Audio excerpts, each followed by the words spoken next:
Welcome to Clinical Lab Chat, part of the MedCore Podcast Network. I'm Chris Wolski, Director of Business Intelligence for CLP, and today I'll be speaking with Jennifer MacCormack about the role of laboratorians as health communicators. Jennifer has more than 15 years of experience as a medical laboratory scientist working in hospital core laboratories and transfusion services in both the U.S. and Canada. She also worked in development and manufacturing of blood typing antisera prior to joining COLA Inc. in 2016 as a technical advisor. And she's currently COLA's technical writer, developing webinars, technical bulletins, and educational materials, as well as articles for external publication. Her work has been featured in several industry publications and science communication blogs, and we're hoping to have her write some things for CLP in the near future. Welcome, Jen. And, I don't think that there's really any secret. We talked about this before we began recording this podcast. I don't think there's really any secret that there's a lot of misinformation and misunderstanding about medical testing and healthcare in general today. It just seems rampant. And I think we could do an entire series of programs on just untangling some really egregious examples of that. So while that could be helpful to talk about how these egregious examples, I wanted to speak to you today a bit more about the positive and how do laboratorians help their friends, family, and acquaintances to avoid going down that rabbit hole of misinformation and misunderstanding, and maybe even more to the point, why should they even have that role? So, what are some of the most common questions laboratorians can expect from their family and friends? Maybe some of the ones you've had. Your background as a laboratorian and as a communicator. So, what are some of the questions that you get day to day from family and friends and acquaintances? Well, the questions have definitely increased since COVID has hit, just because there's a lot more talk about the laboratory out there, and a lot more people are just getting themselves tested. Normally when you think about testing, you go to your doctor's office and they order a test and you go get your blood drawn and you get your results. But now people are sort of having to decide for themselves, when should I go get tested? Right. I've got a party coming up. I'm going to, my friend's wedding or something. When should I take a test and what kind of test? Right. I've been in the office all week. I just found out the secretary has it, has COVID, and now I need to go get tested. How long do I wait? So people are sort of not clear necessarily on what the quote unquote rules are, for getting the tests. And then there's also a lot of, why are my test results taking so long to get back? And that's right. That's kind of something that everyone has experienced. I mean, especially when the surges hit and the labs get kind of strapped. People want to know why things take so long. And one of the other big questions is about, the tests themselves. I'm sure, have you gone to get any COVID tests yourself, I have. Chris? I have indeed. And when they did the swabbing, was it just like a little Q-tip in your nose, or was it the really long swab that went all the way back? No, thankfully it was just the more friendly one at the front of my nose. Oh, good. But the different ones are out there, right? I'm sure you've heard of some friends who've gotten the really long swab, and I know some schools are doing spit tests, saliva testing, right? Or swabbing the mouth because it's a little easier, especially for children, than trying to I have kids. Trust me, getting a swab up their nose is really something. Yeah, probably a lot of fun. So yeah, people are wondering, well, why are they different? They're all the same test. So why is everything so different? So people are really sort of curious about the how and why and the turnaround time of these tests, and so they come to me because they know I'm the lab person, right? So they ask me. Well, and we talked a little bit about on our prep call a couple of weeks ago. We talked a little bit about, now there's misinformation. We talked about some of the kinds of certainly there's the positive. How does this work? But people are coming to you asking you things about, well, can I think one of the examples you gave me was, okay, so this has a swab that I need to use in my nose. Can I also use the spit as well, just to get some extra, to really cover my bases?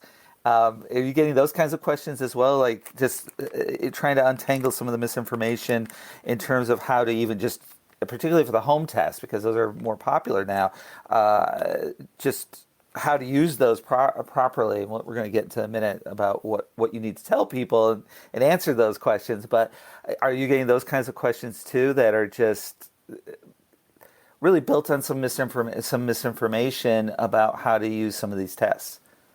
Definitely. I mean, I also get questions about, some of the treatments and stuff, which is outside of the scope of my expertise, obviously. But Sure. I'm sure anyone who has an internet connection and who has any kind of social media presence, I mean, there is a lot out there about COVID. Right. So much so that Facebook has little warnings saying, careful, this is COVID information, double check it, whenever someone posts about COVID. So yeah, people very recently, there was sort of a wave on Twitter, people saying anecdotally that Omicron was better detected in saliva. And so people were saying, make sure you swab your throat too, because you might get a false negative with just your nose. But specifically about that one, I tell people to just, read the package insert. Right. That's instructing you what to do. Right. If it doesn't say swab your throat, don't swab your throat. I mean, Exactly. When you're not putting toothpaste in your nose, and you're not drinking Coke with your nose, and anything you put in your mouth and your saliva can affect the test. Right. So yeah, if it hasn't been approved for an oral swab, please don't do it. It's not going to be an accurate test. So read the manual, basically, is what I tell people. Okay, so that brings me, on to, okay, so we talked about some of the questions, but I think the answers, I think really, particularly these days, I just read an article about this just prior to coming on to do this recording about, how to really be straightforward and empathetic at the same time. So, and not be dismissive, being just dismissive of someone unless they're completely, telling you to drink bleach, I guess, or I don't know, I don't know. Well, I can't even think of something on the testing side that I've heard that makes my, blood go cold.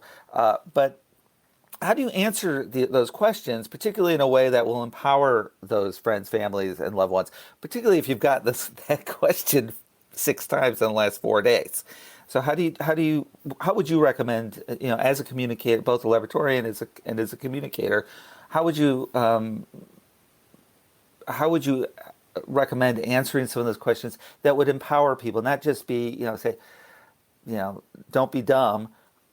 This is how to do it. This is how to be smart about this. This is how to take control of your health and and the testing. Right. I mean, I figure if someone is approaching me with a question, it's an honest question. Right. They're not coming with a gotcha. They want to know more about the process and sort of take control of their own health, because it has kind of been put in their hands, right, to make these decisions on what tests to ask for and when to get it and all this sort of thing. And they're scared to make the wrong choice to protect their families. And that's really, everyone has the same priority, is to keep yourself and your family safe from COVID. And if I can help them understand the way the tests work, then maybe I can help them make smarter choices. Mainly, I try to take the mentality of teaching them to fish. So, I mean, yes, I do have some answers, but, even I myself, I rely on good sources when someone comes to me with a question, even if it's a question that I've heard before, like with the testing windows, for example. The CDC website is really good with information for the public. The FDA has a list of tests that are approved for home use and use at the doctor's office. But things, especially at the beginning, were changing so fast. I mean, the information coming out about COVID, the testing windows, what sort of new tests were hitting the market and being approved. It was also fast, so I would always rely on those websites to just double check before I'd give anybody any answers. And I'd also send links to my family and say, if you want some more information about testing windows of when after an exposure you might want to get a test, or if you want some information about what a PCR is compared to what a rapid antigen test is, because these are not words that the average person, is familiar with, and suddenly Right. they're everywhere. So there are some websites that can help them with that. And another one that I use a lot is I'm near Baltimore, so I use the Johns Hopkins website. They've got a Right. ton of really great COVID information out there Great too. So website. Yeah. yeah, so Terrific. I share those a lot because honestly, if people know where to go for the good information, it's not that they'll bother me less, but it's that they'll start to be able to take charge of learning for themselves from good sources. Yeah, and that I think really is the crucial point. We talked a lot about this in our pre-interview chat a couple weeks ago. How can you help people? And I think this might be the most important way to help empower people. And you kind of touched on this, I think, in a really good way. How do you help to empower people to identify good information for the bad information? Because as we discussed in our previous conversation, there's a lot of bad information out there, and sadly, there is some bad information out there from people who should maybe know better, or who have the veneer of expertise. And so, how do you help people identify? Okay, it's not just being on a trusted website, but it's also knowing when the information you're looking at is like, wait a minute, this sounds a little fishy here. Having maybe helping them to educate themselves in a way that's rational. That's really reality scientifically based, as opposed to just relying on, maybe just relying on going to an expert website. I think also being able to identify when something crosses your desk or crosses your feed that seems a little iffy. How would you recommend laboratorians do that? Well, I mean, it's tricky, right? Because as Right. you mentioned, there's a lot of people on social media. So you've got Facebook and TikTok and Twitter, and anybody can really just go on an account and look official, Right. and say anything. The credentials that a person claims may not necessarily be correct. Depending on who they are. There are people who go out to misinform, and there's others who mean well and just don't quite have it right, Right. who are putting information out there. And the average person is not equipped to do a deep dive in everybody's credentials, right? You're not going to do a background check on everybody that you're looking at on social media, but there's some things that can sort of clue you in that things are not quite right. If the person never really points you back to any clinical studies or anything to back up what they're saying, then you sort of have to have a question about that.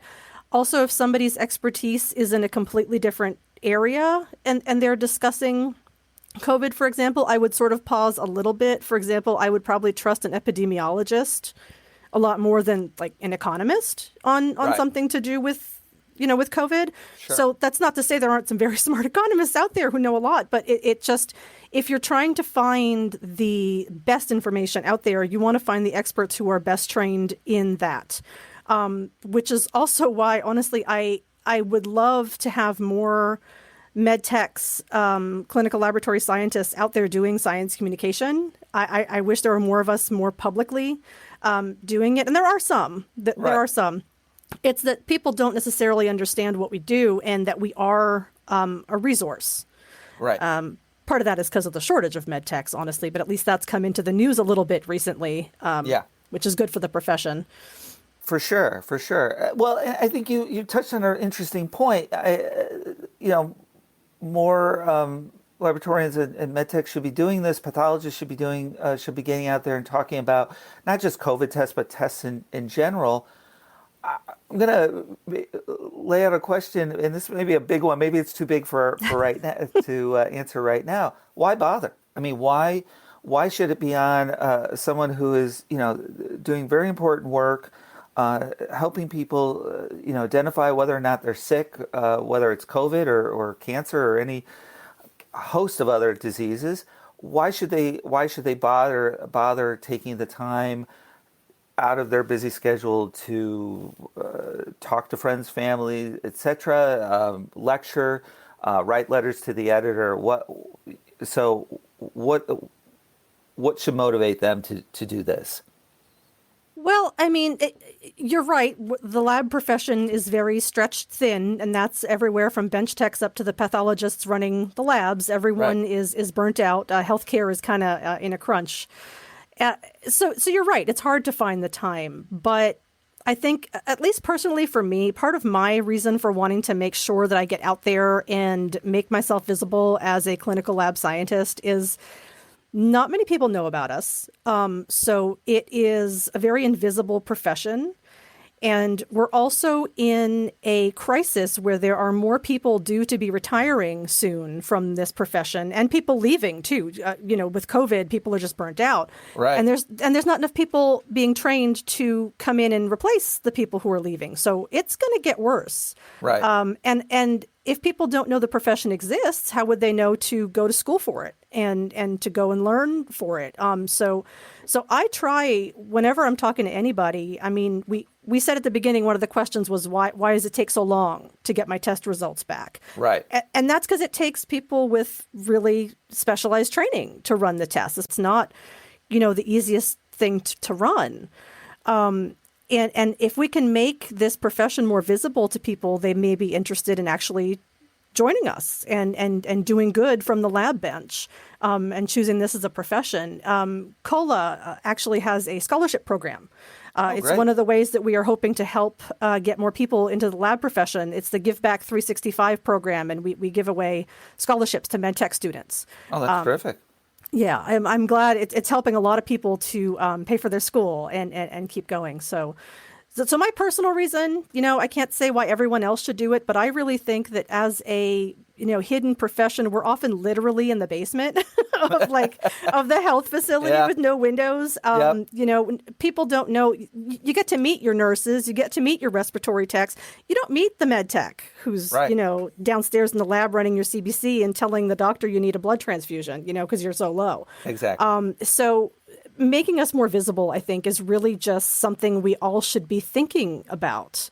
We're really well-trained, highly trained professionals with a lot of expertise and a lot of knowledge. And, we can answer some of these questions. We can do a lot of this. Right. And have been critical during, and particularly in COVID and a lot of other times when we've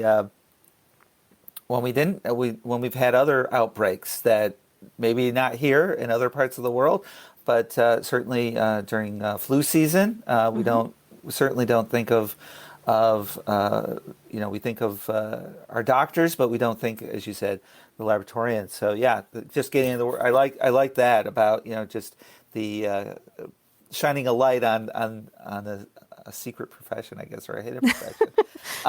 So to that point, to kind of wrap things up here, what would you say are maybe the 2 or 3, let's call them best practices that laboratorians should adhere to when communicating with friends, family, acquaintances, etc., about diagnostic testing and medical information in general, and then just in the bigger scope of things, maybe even beyond COVID, just COVID. I mean, most of the questions will be COVID, but for now, yeah, a lot of COVID. But we have to think sunnier days ahead, and they'll be asking about other things. You're right. They do ask about other things, and that's another place where we kind of have to be careful and know our limits as medical technologists, as clinical lab scientists. We're smart, we're knowledgeable, we've got a lot of answers, but we're not physicians. Right. That's not our realm. That's not our expertise. So, Uncle Joe comes to you at Thanksgiving and says, "Hey, so here's my lab results. What does all this mean?" And we can't do that. We can't tell them what they mean. We may be able to say, A1C, that's your hemoglobin A1C. That means how well you've been taking care of your type 2 diabetes, right. Uncle. We can explain bits and pieces and how to read the report and what all those things might mean and what they're looking for. But you can't tell them, that means you're doing a good job with your diabetes. You have to be careful with stopping it where your expertise stops.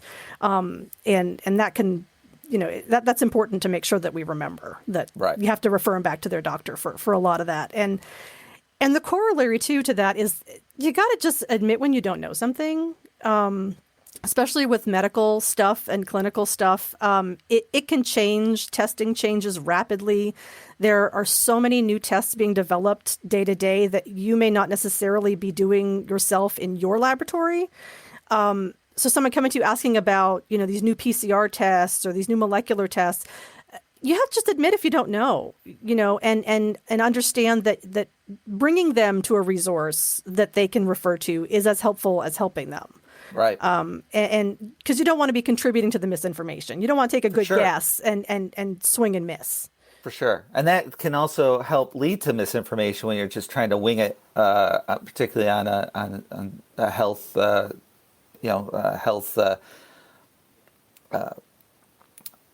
test or any sort of health issue, for sure. So, yeah. All right. Well, great. Well, unfortunately, we're out of time. But Jen, I think we covered some really important ground here today. And I want to thank you for your time and all these great insights. And I want to thank our listeners today for listening. Look for more episodes of Clinical Lab Chat in the future. And visit us online at clpmag.com. That's clpmag.com. And on all of the major social media platforms. And until next time. Thank you for having me.